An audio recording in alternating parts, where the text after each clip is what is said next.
Shri Suresh Prabhu, you have come. Thank you, sir. Sir, Your time is allotted is 2 minutes, but I will give you time. Yes, go on. like every year, or most of the year, this year again we are facing a unique, not so unique problem now of drought, flood, drought syndrome, which we are confronting every year, most of the time of the year. So this year, the losses are so phenomenal by flood that Bihar alone has demanded 15,000 crores. A state of Gujarat had demanded something like 4,000 crores. Punjab was just now saying that probably they would need, probably not quantified, but maybe another few thousand crores. Maharashtra again has a huge losses because of flood, and probably all parts of India have been flood hit. 2,000 crores. Kerala.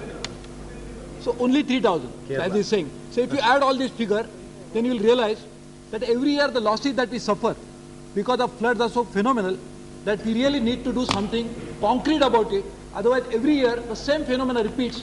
We are only talking about different figures, different dimensions of the problem, but flood is a real problem before us. Sir, there is a very interesting study which has been carried out by Dr. Bibek Debroy of Rajiv Gandhi Research Foundation. He studied all the districts of India, all the 600 districts of India, to find out why some districts are more backward than the rest of the districts. So he has come to the conclusion the root cause of backwardness of a district is flood and not drought. Those districts which are flood hit are the ones who are more backward than the rest of the district. Because as it happens because of flood, the entire infrastructure gets wiped out, you have to reconstruct it again, and probably the floods by themselves are not bad, because floods perform a very important ecological function. They bring in very rich silt and soil gets reinvigorated. But in India now, because of huge population, wherein we have now more than 1.1 billion people living in India, we have a serious problem of flood, and in other parts at the same time, the droughts are a problem. Like in Maharashtra, my friend was telling me in Vidarbha, that home to some of the very rich cotton crop in the country, that region has some districts which are flooded, some districts have got a drought problem. So this is something which is the problem which is now not just in whole of, if you take India as a whole, you have a problem. If you take states, in some parts of the state there is a flood, there is a drought problem. Like in case of Rajasthan, some part of Rajasthan is suffering because of drought, some part of Rajasthan is suffering because of flood. So sir, we have to come out with a concrete action plan to deal with this problem. So I was just going to the studies, and I will request the government to come out with a white paper on this as to how much money we have spent so far in the last 57 years on drought relief as well as flood control. And that will be a very revealing figure. If the same amount could have been saved, this is only a amount of money that we have lost in terms of asset loss, amount of income lost, amount of restoration work that needs to be carried out. But sir, if you really try to do something concrete on this, I think that could be a great opportunity for us to really do it. So this is the time we should plan to do it, and I'm sure the government is thinking of doing it. So Maharashtra is a state which is neither in the northern part of the country nor the southern part of the country. In fact, Maharashtra divides the country into southern part and northern part. It is standing in the middle of northern and the southern India. So therefore, it is also home to one of the most richest biodiversity of the country, because this is the range of Sahyadri, which is in Maharashtra, like in Kerala. And therefore, sir, this is the part which we really need to protect now, to make sure that the changing cropping pattern, the changing weather pattern, because the climate is changing, and there is an intergovernmental panel on climate change which has actually said that climate is really changing, and therefore solve the hotspots that we have in the country, which can ensure that we do not be all the time be affected by the changes of climate. We need to protect it, and therefore I would also request the government to make sure that we come out with some hotspots of such biodiversity which we really need to protect. Sir, we have seen in the last few years, as I was saying, almost in my own estimation, more than 1 lakh crores must have been spent only on drought relief and flood relief. And this is a phenomenal amount. So this will be like 1/3 of the total amount of money that the government spends every year on the budget. And therefore, we really need a comprehensive plan to carry out these objectives. So this is not a problem which is only unique to India, because we have a problem.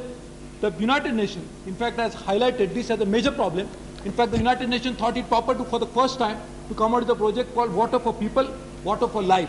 And here they have highlighted that the next few decades, the problems in the world over will be really centering around water. But in India, which is a subcontinent, which is as big as many... In India, we really need to tackle it, because we are one single country. We have there is maybe Jammu and Kashmir is in the northern part, the Kerala is in the southern tip, but still we are part of the one same union territory, same union of the country. And therefore we must make sure that this problem is solved by our own people within the country. And this, in the process of doing that, we can probably help to also create new opportunities for navigation. We'll be able to create new opportunities for irrigation, be able to create new opportunities for power generation.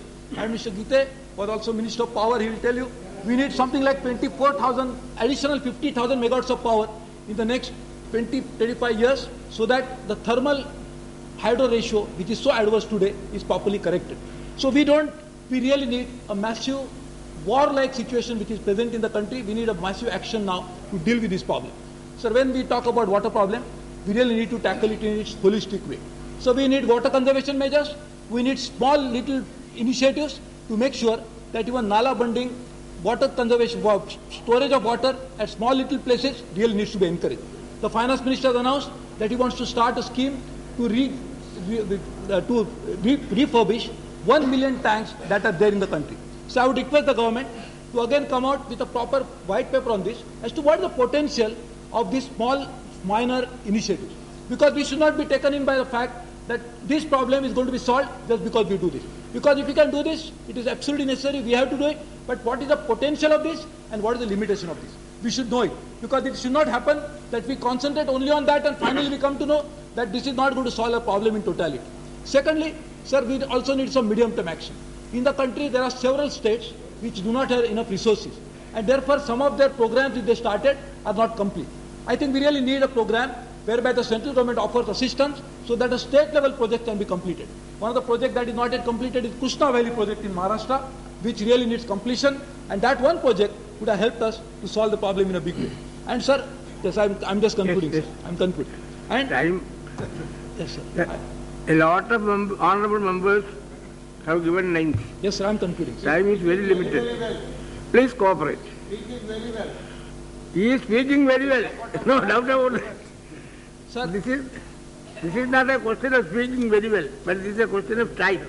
Sir, so see, the medium-term action also is called for to complete ongoing projects which need to be completed. And again, while we do this, we need a long-term action to find out how the problem can be solved. So now the other dimension to the problem, the Punjab government, the Punjab Assembly has already revoked the agreement which was subsisting and created a different type of problem. So to solve such a problem, we really need a different type of action to deal with the water problems of India. Sir, we need a national focus for water problems of India. Because in Maharashtra, in Assam, the per capita availability of water is so high that subsoil water has come up so much that there is a problem. Whereas in Tamil Nadu, the subsoil water has gone down so much that that is a separate set of problems.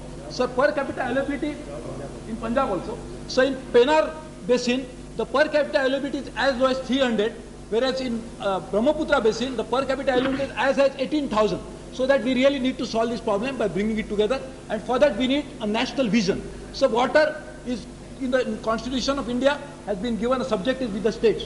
But the same Constitution provides that if there are interstate dispute, then Parliament can make law, and that law will be not even subject to judicial scrutiny. So we really need now a national focus for this program, and I am happy that yesterday the Prime Minister, while speaking from the Red Fort, has talked about this very thing, that we really need to look at it as a national resource, and I hope we really take concrete action in that. Otherwise, there will be some more past. Again, the floods will come, and that will remind us of the problem. We normally in India, sir, we don't trouble until trouble troubles you. Let it not be the phenomena as far as this is concerned. I thank you for your time. I understand that I have taken notice. Thank you.